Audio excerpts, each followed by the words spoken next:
Bismillahirrahmanirrahim. Assalamualaikum warahmatullahi wabarakatuh. Innal hamdalillah nahmaduhu wa nasta'inuhu wa nastaghfiruh wa na'udzu billahi min shururi anfusina wa min sayyiati a'malina. Man yahdihillahu fala mudhillalah wa man yudlil fala hadiyalah.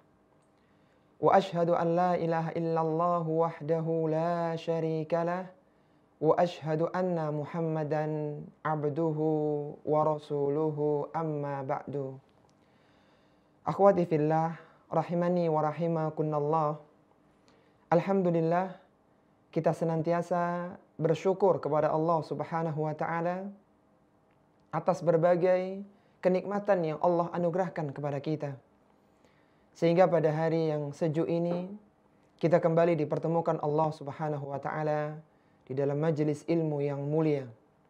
Sebuah majelis yang dibacakan ayat-ayat Allah di dalamnya dan diajarkan sunnah Rasulullah sallallahu alaihi wasallam yang utama. Maka patut kiranya untuk mengawali kajian kita di hari yang sejuk ini, kita senantiasa bersyukur atas kenikmatan yang Allah anugerahkan kepada kita. Akhwati fillah rahimani wa rahimakunallah, yang akan kita kaji pada kesempatan hari ini adalah tafsir dari ayat kursi, satu ayat yang paling utama di dalam Al-Quran, ayat yang memiliki banyak keutamaan yang itu Allah Subhanahu wa taala sebutkan di dalam kitabnya yang mulia Al-Quran. Ayat kursi adalah sebuah ayat yang paling agung yang ada di dalam Al-Quranul Karim. Sebagaimana suatu ketika Rasulullah sallallahu alaihi wasallam pernah bersabda kepada Ubay bin Ka'ab radhiyallahu taala anhu, seorang sahabat yang memiliki kunyah Abul Mundhir. Rasulullah sallallahu alaihi wasallam pernah bertanya kepadanya, "Ya Abul Mundhir, atadri ayu ayatin min kitabillahi ma'aka a'zam?" Wahai Abul Mundhir, tahukah engkau di dalam kitab Allah ayat apakah yang paling agung itu? Qultu, maka Ubay bin Ka'ab mengatakan, Allahu wa rasuluhu a'lam. Allah dan Rasulnya yang lebih mengetahuinya. Kemudian Rasulullah sallallahu alaihi wasallam mengulangi pertanyaannya, "Ya Abul Mundhir, atadri ayu ayatin min kitabillahi ma'aka a'zam?" Tahukah engkau di dalam kitab Allah ayat apakah yang paling agung itu? Kemudian Ubay bin Ka'ab mencoba menjawab. Dia mengatakan, Allahu la ilaha illa huwal hayyul qayyum, yaitu ayat kursi. Qala, maka dia mengatakan, fadaraba fi sadri, Rasulullah menepuk dadaku. Wa qala, dan beliau mengatakan, wallahi liyanhikal ilmu Abul Mundhir, semoga ilmu ini membahagiakanmu wahai Abul Mundhir, yaitu Ubay bin Ka'ab radhiyallahu taala anhu. Ini menunjukkan jawaban dari Ubay bin Ka'ab adalah jawaban yang benar, bahwa ayat yang paling agung, yang paling utama di dalam Al-Quran adalah ayat kursi. Di dalam Al-Quranul Karim terdapat 3 ayat yang berisi 2 nama Allah Subhanahu wa taala yang agung, yaitu Al-Hayyu dan Al-Qayyum. Zat yang maha mengurusi makhluknya, yang maha hidup dan mengurusi makhluknya, Al-Hayyu Al-Qayyum. Dan 3 ayat itu salah satunya adalah ayat kursi yang mulia. Sebagaimana Rasulullah sallallahu alaihi wasallam pernah bersabda dalam hadis yang diriwayatkan dari sahabat yang mulia Abu Umamah Al-Bahili radhiyallahu taala anhu, Rasulullah sallallahu alaihi wasallam bersabda, Inna ismallahil a'lam la fi 3 suwarin. Sesungguhnya nama Allah Subhanahu wa taala yang mulia terdapat di dalam 3 surat di dalam Al-Quran. Kemudian beliau sallallahu alaihi wasallam menerangkan fi suratil Baqarah, terdapat dalam surat Al-Baqarah, wa fi Ali Imran, dan terdapat pula dalam Ali Imran, wa Taha, dan terdapat di dalam surat Taha.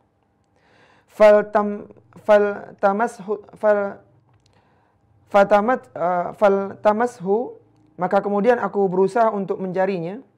Fawajadtu fi suratil Baqarah ayatil kursi. Kemudian aku cari di dalam surat Al-Baqarah, ternyata aku temukan yang dimaksud oleh Nabi adalah ayat kursi. Yaitu Allahu la ilaha illa huwal hayyul qayyum. Ayat kursi yang akan kita bahas tafsirnya pada kesempatan kali ini. Wa fi surati Ali Imran, sedangkan di dalam surat Ali Imran adalah firman Allah, Alif Lam Mim, Allahu la ilaha illa huwal hayyul qayyum. Di ayat yang pertama dan di ayat yang kedua dari surat Ali Imran. Wa fi surati Taha, adapun di surat Taha adalah firman Allah Subhanahu wa taala, wa anatil wujuhu lil hayyil qayyum. Dan dihadapkanlah wajah-wajah, tunduklah wajah-wajah kepada Al-Hayyu dan Al-Qayyum. Inilah 3 surat yang terdapat nama Allah Subhanahu wa taala yang agung, yaitu Al-Hayyu dan Al-Qayyum. Di antaranya adalah surat Kursi, yaitu ayat Kursi, surat Al-Baqarah ayat 255. Seorang yang ingin terjaga dari gangguan syaitan, maka hendaknya dia membaca ayat Kursi di pagi dan petang hari. Karena bacaan ayat Kursi itu akan menjaga dia dari gangguan setan dalam satu hari itu. Sebagaimana dikisahkan oleh Ubay bin Ka'ab tentang jin yang mencuri kurmanya, ia mengatakan dalam kisah itu, dialog antara Ubay bin Ka'ab dengan jin yang mencuri kurmanya. Ia mengatakan, ma yujiruna minkum, apa yang dapat melindungi kami dari gangguan kalian, wahai bangsa jin? Qala, maka jin itu mengatakan, taqra'u ayatal kursi min suratil Baqarah. Bacalah ayat kursi yang terdapat dalam surat Al-Baqarah, yaitu Allahu la ilaha illa huwal hayyul qayyum. Firman Allah Subhanahu wa taala dalam ayat kursi itu, Allahu la ilaha illa huwal hayyul qayyum. Qala na'am. Kemudian Ubay bin Ka'ab mengatakan iya. Qala, kemudian jin itu mengatakan, idza qara'taha ghadwatan. Kalaulah engkau baca ayat itu di pagi hari, engkau jadikan ini menjadi salah satu zikir pagimu, ujirta minna hatta tumsiya, maka engkau akan terlindungi dari kami, dari bangsa jin, dari gangguan jin, sampai datangnya sore hari. Wa idza qara'taha hina tumsi. Kalaulah engkau baca di waktu sore hari, kau jadikan ayat kursi sebagai zikir soremu, ujirta minna hatta tusbiha, maka engkau akan terjaga dari kami, dari gangguan jin, sampai datangnya pagi hari.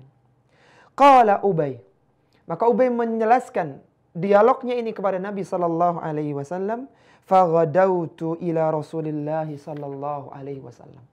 Keesokan paginya aku mendatangi Nabi sallallahu alaihi wasallam, fa akhbartuhu bidzalik. Aku ceritakan apa yang disampaikan jin itu kepadaku. Faqala, maka Nabi sallallahu alaihi wasallam mengatakan, sadaqal khabith. Itu jin itu telah mengatakan yang benar. Seorang yang membaca ayat kursi di pagi hari akan terjaga sampai sore hari, dan seorang yang membaca di sore hari akan terjaga sampai pagi harinya dari gangguan jin. Seorang yang membaca ayat kursi sebelum tidur malamnya, maka dia pun akan dijaga oleh Allah Subhanahu wa taala dari gangguan syaitan sampai datangnya waktu pagi. Sebagaimana dikisahkan oleh Abu Hurairah radhiyallahu taala anhu, ketika ada syaitan yang mencuri harta zakat yang dijaga oleh Abu Hurairah radhiyallahu taala anhu, maka syaitan berdialog dengan Abu Hurairah waktu itu. Ia mengatakan, u'allimuka kalimatin yanfa'ukallahu biha. Wahai Abu Hurairah, ketika setan ini akan ditangkap oleh Abu Hurairah, aku akan ajarkan kepadamu sebuah kalimat. Yang kalimat ini akan bermanfaat untukmu. Qultu ma huwa? Abu Hurairah mengatakan, apa kalimat itu? Qala idza awaita ila firashika faqra ayatul kursi. Allahu la ilaha illa huwal hayyul qayyum. Kalaulah engkau akan tidur di malam hari, wahai Abu Hurairah, maka hendaknya engkau baca ayat kursi, yaitu Allahu la ilaha illa huwal hayyul qayyum. Bahkan dibaca ayat itu oleh setan itu sampai selesai. Maka kata setan itu, fa innaka lan yazala 'alaika minallahi hafizun hatta yaqrabanna syaitanun hatta yusbiha. Dengan bacaan ayat kursi itu, engkau akan mendapatkan penjagaan dari Allah dari gangguan setan sampai datangnya pagi hari.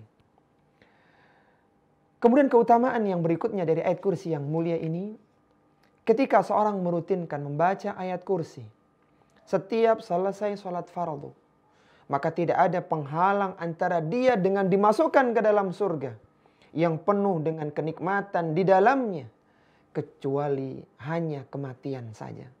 Artinya begitu dia meninggal dunia, hari kiamat dia dibangkitkan, maka dia akan segera dimasukkan oleh Allah Subhanahu wa taala ke dalam surga karena dia rutin membaca ayat kursi setelah selesai menyelesaikan salat fardu. Sebagaimana Rasulullah sallallahu alaihi wasallam bersabda dalam hadisnya, "Man qara'a ayatul kursi fi duburi kulli salatin." Barang siapa yang membaca ayat kursi setelah menyelesaikan salat fardu, lam yahulla bainahu wa baina dukhulil jannah illa al-maut. Tidak ada penghalang antara dia dengan masuk surga kecuali hanya kematian saja. Artinya kematian menjadi jalan dia untuk masuk ke dalam surga. Coba kita ulang keutamaan yang sangat indah dari ayat kursi yang akan kita kaji pada kesempatan pagi hari ini. Yang pertama, apa keutamaan ayat kursi akhwati fillah? Rahimani wa rahimakunallah. Ada 5 keutamaan ayat kursi. Yang pertama apa? Merupakan ayat yang paling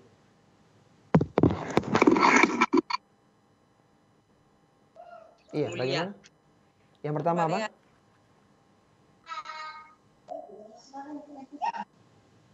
Apa tadi? Yang pertama adalah merupakan ayat yang paling agung di dalam Al-Quran. Itu keutamaan yang pertama. Yang kedua, keutamaan yang kedua dari ayat kursi? Menjaga diri dari jin itu, Ustaz. Dijaga diri dari jin kalau dibaca di pagi dan sore hari. Yang kedua. Yang ketiga apa? Keutamaan yang ketiga. Sebelum tidur dijaga Allah apabila sebelum tidur membaca ayat kursi. Masya Allah, luar biasa. Dijaga oleh Allah Subhanahu wa taala ketika seorang baca ayat kursi sebelum tidurnya. Yang ketiga. Yang keempat apa? Setelah sholat wajib membaca ayat kursi. Apa keutamanya seorang yang membaca ayat kursi setelah selesai sholat fardu? Mendapatkan surga ya, kecuali kematian. Tidak ada penghalang antara dia dengan surga kecuali kematian. Yang kelima, yaitu surat dalam ayat ya dalam Al-Quran yang terdapat 2 nama Allah yang agung, yaitu Al-Hayyu dan Al-Qayyum. Iya, na'am. Taib. Sekarang kita masuk pada tafsir ayat yang mulia ini. Kita pecah menjadi 10 bagian sebagaimana pembagian dari para ulama-ulama kita. Yang pertama adalah kata Allahu la ilaha huwa. Allahu la ilaha illa huwa. Ini yang pertama. Allah yang tidak ada sesembahan yang berhak untuk disembah kecuali Dia. Bagian yang pertama ini menunjukkan bahwa Allah Subhanahu wa taala adalah zat sesembahan yang berhak untuk mendapatkan peribadahan. Allahu la ilaha illa huwa. Dialah Allah sesembahan yang berhak untuk disembah dan tidak ada ilah selain Dia. Sehingga dari potongan yang pertama dari ayat kursi yang mulia itu menunjukkan bahwa seluruh sesembahan selain Allah adalah sesembahan yang batil. Sebagaimana Syekh Abdurrahman bin Nasir As-Sa'di rahimahullahu ta'ala menjelaskan dalam tafsirnya Taisir Karimir Rahman fi Tafsir Kalamil Mannan ketika menafsirkan ayat yang mulia ini. Beliau mengatakan tata'ayyanu an takuna jami'u anwa'il ibadah wat ta'ah wat ta'lihi lahu ta'ala. Kalimat ini Allahu la ilaha illa huwa menunjukkan bahwa seluruh ibadah, seluruh ketaatan, seluruh penyembahan hanya diberikan untuk Allah Subhanahu wa taala saja.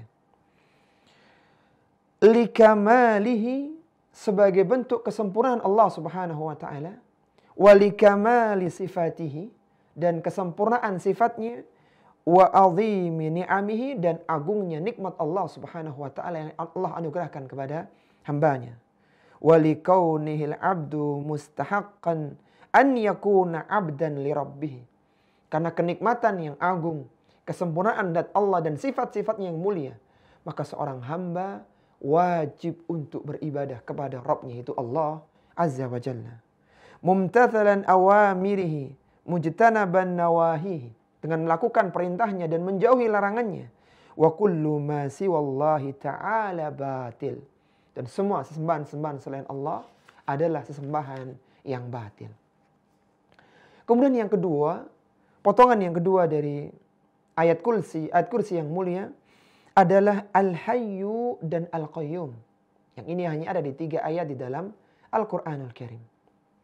Al-Hayyu artinya yang maha hidup, yang kekal. Sedangkan Al-Qayyum artinya adalah yang senantiasa mengurusi makhluknya. Seluruh Asma'ul Husna, nama-nama Allah yang mulia itu muaranya mengerucut pada 2 nama ini. Al-Hayyu dan Al-Qayyum. Yang maha hidup dan yang maha mengurusi makhluk-makhluknya.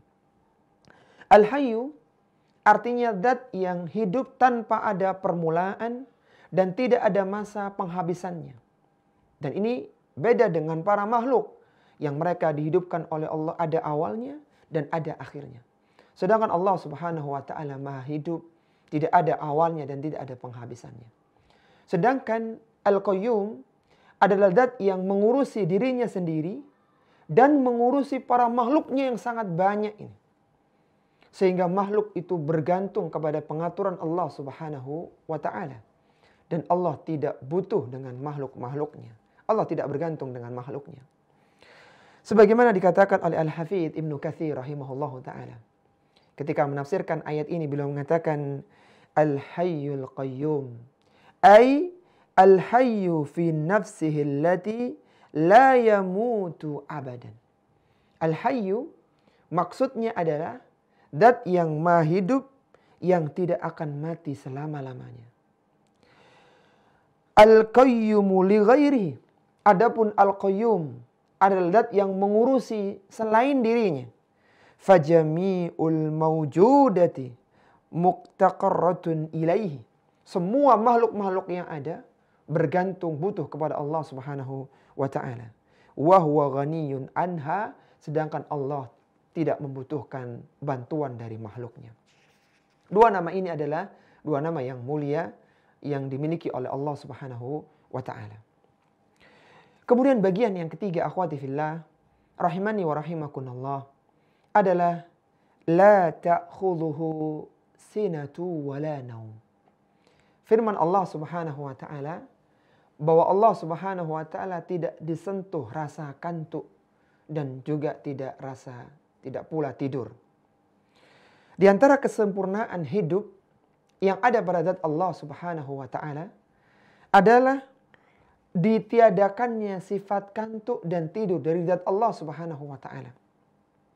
Karena Allah Subhanahu wa taala mengurus makhluk-makhluknya.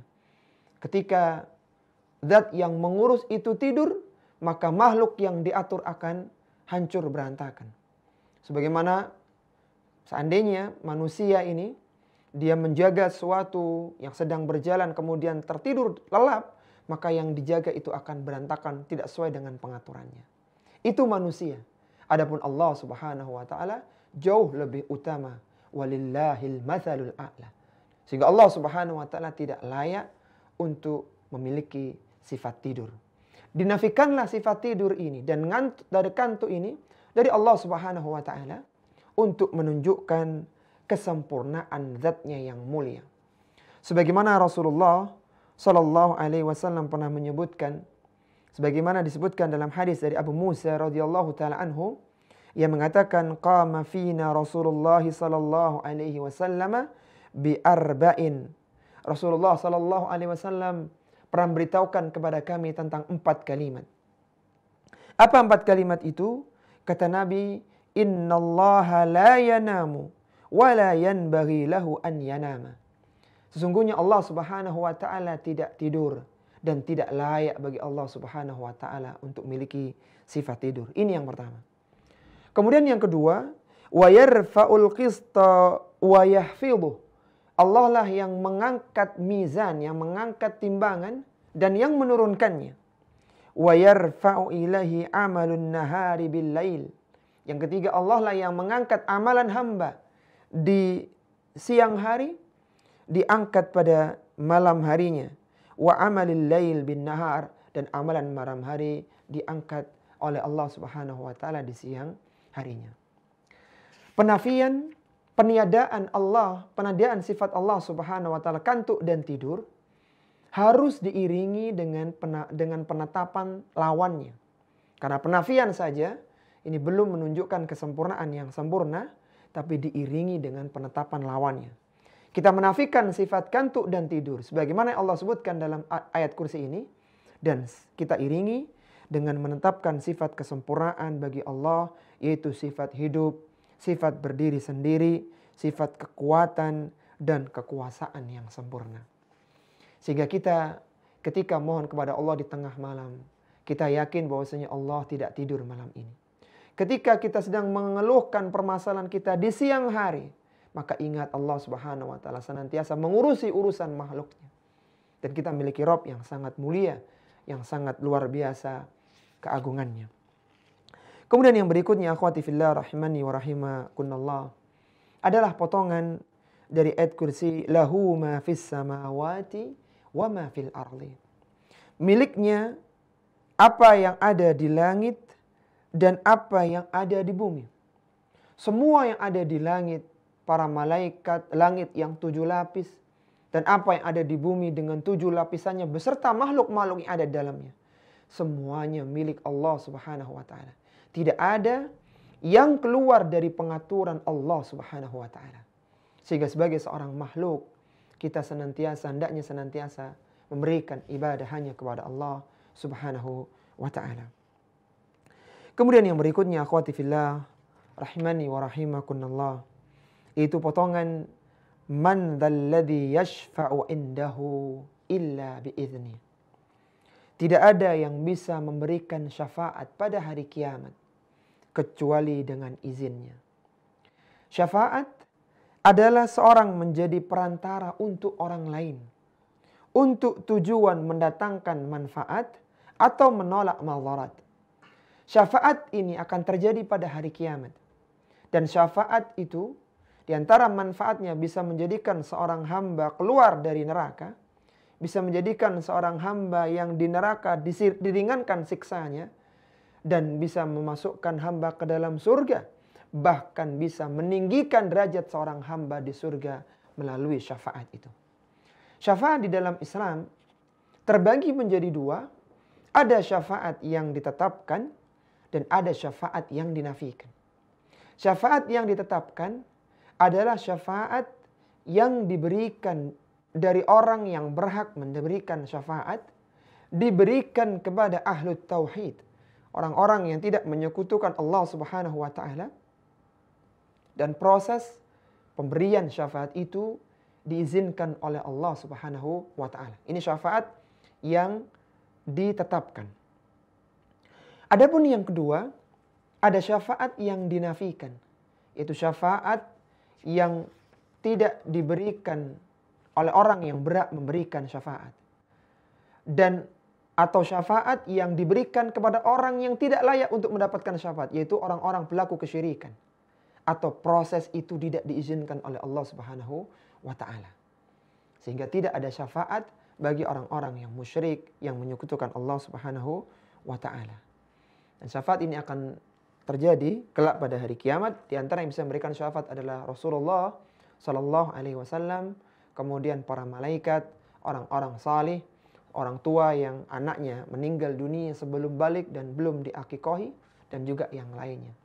Maka Nabi SAW itu memiliki tiga syafaat khusus.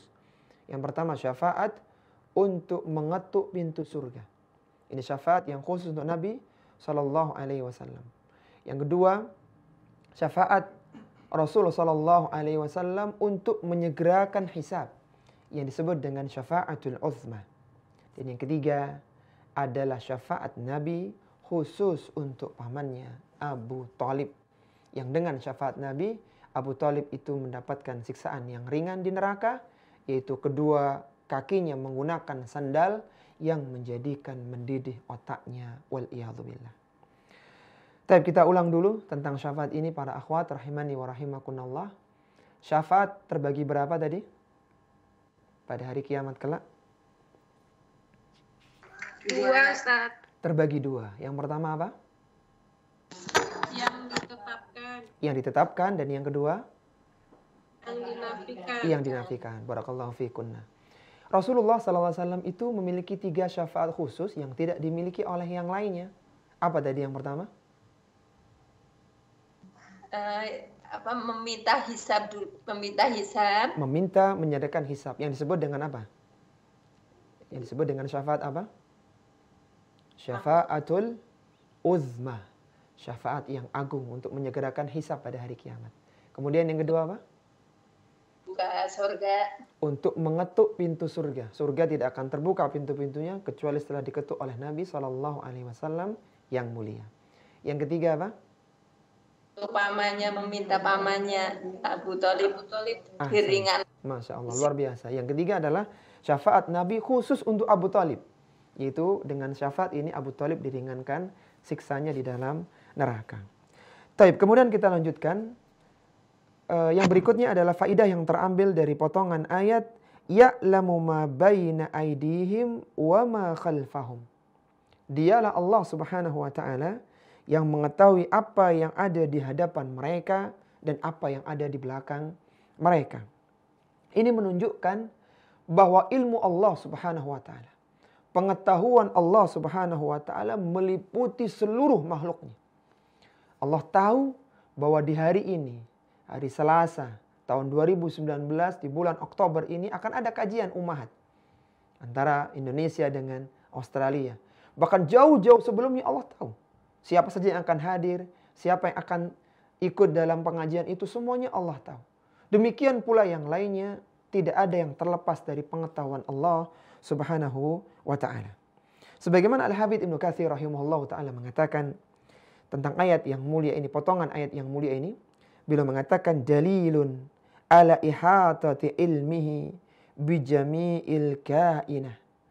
Kalimat ini sebagai dalil bahwa ilmu Allah Subhanahu wa taala meliputi seluruh alam semesta. Madiyuha, yang telah lalu, wa hadiruha, yang sedang berjalan, wa mustaqbiluha, dan yang akan datang. Semuanya tidak lepas dari pengetahuan Allah Subhanahu wa taala. Allah tahu apa yang akan terjadi pada makhluk itu sebelum terjadinya. Allah tahu ketika terjadinya, dan Allah tahu setelah terjadinya nanti seperti apa. Tidak ada yang lepas dari pengetahuan Allah Subhanahu wa taala. Dan ilmu Allah Subhanahu wa taala ini sangat luas sekali. Sedangkan ilmu yang dimiliki oleh hamba, sepintar apapun hamba itu, hanyalah sedikit dibandingkan dengan ilmu Allah Subhanahu wa taala. Sebagaimana kisah dialog antara Nabi Musa alaihi salatu wassalam dengan Nabi Khidir, yang waktu itu mereka sedang berdialog di atas perahu. Kemudian datanglah seekor burung yang mematuk satu patukan ke lautan dari atas perahunya Musa dan Khidir tadi. Dikisahkan di sana Faja'a usfurun fawaqa'a ala harfis safinah. Datanglah burung pipit, burung usfur, berada di tepi safinah, di tepi perahu yang sedang dinaiki oleh Musa alaihissalatu wassalam dengan Khidir. Fanaqara naqratan aw naqratain. Kemudian burung itu mematuk 1 atau 2 kali ke lautan. Faqala maka berkatalah Khidir, ya Musa, ma naqasa ilmi wa ilmuka min ilmillahi illa kanaqratin hadzal usfura fil bahri. Kata Khidir, wahai Musa, ketahuilah bahwasanya ilmuku dan ilmumu, kita ini sama-sama nabi. Nabi Khidir, nabi yang mulia. Nabi Musa seutama-utama nabi di Bani Israel.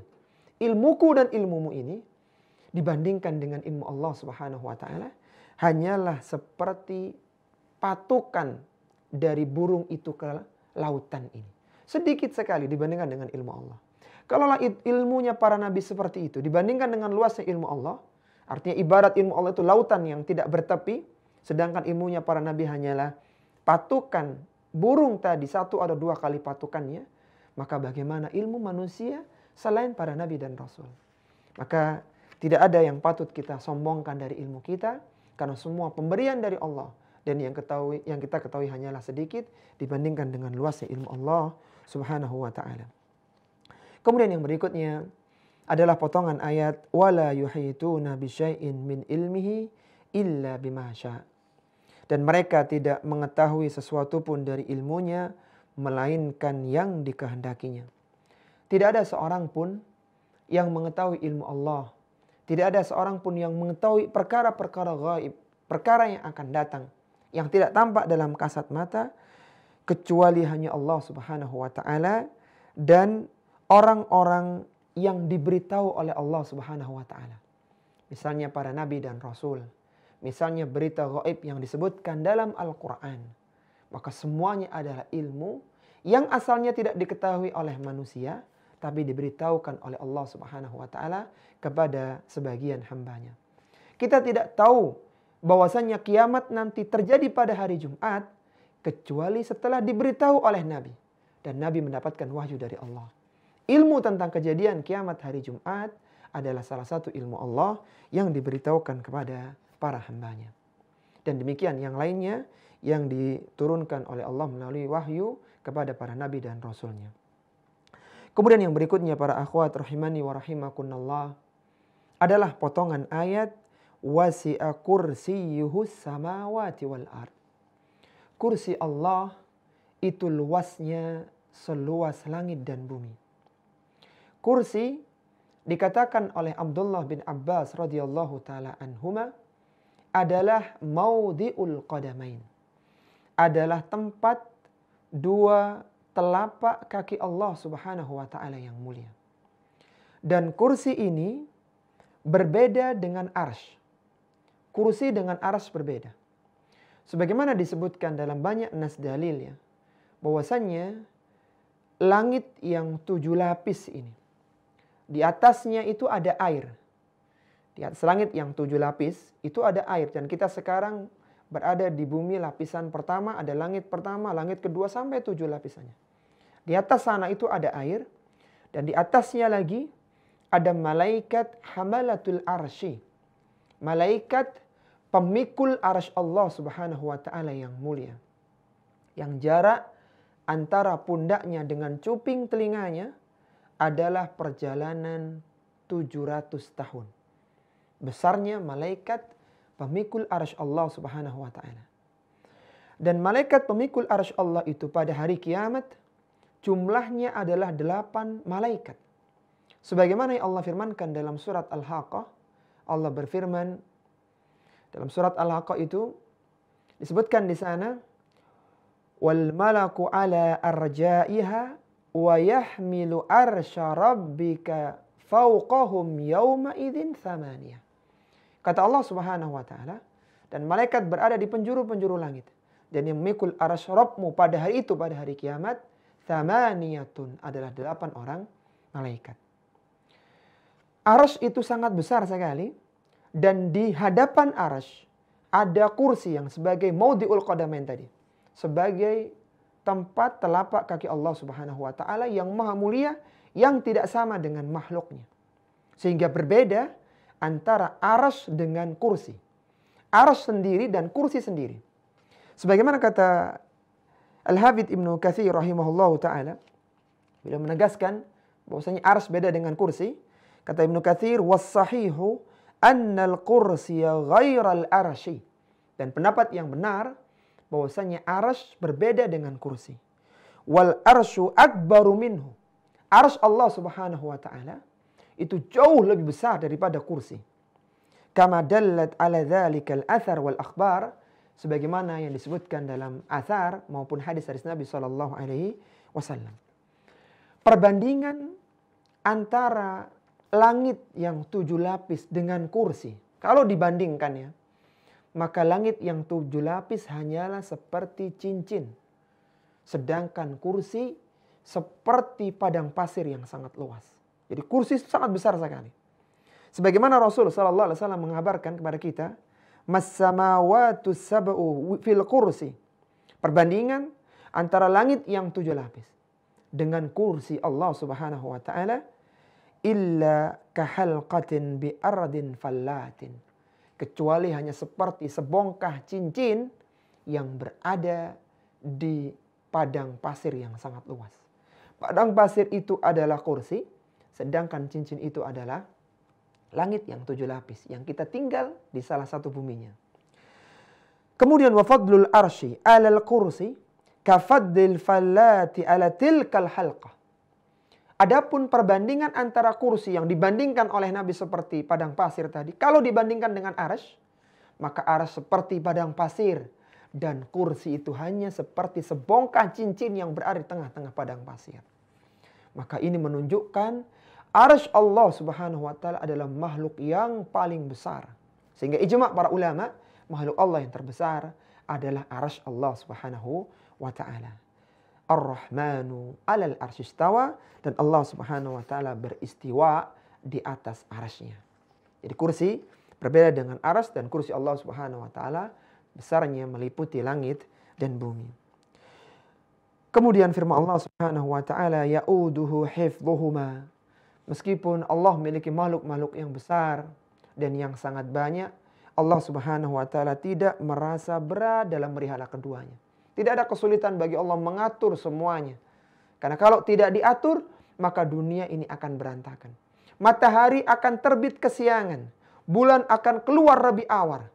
Hujan akan ritmenya, fasenya akan berantakan. Musim penghujan, hujan tidak turun.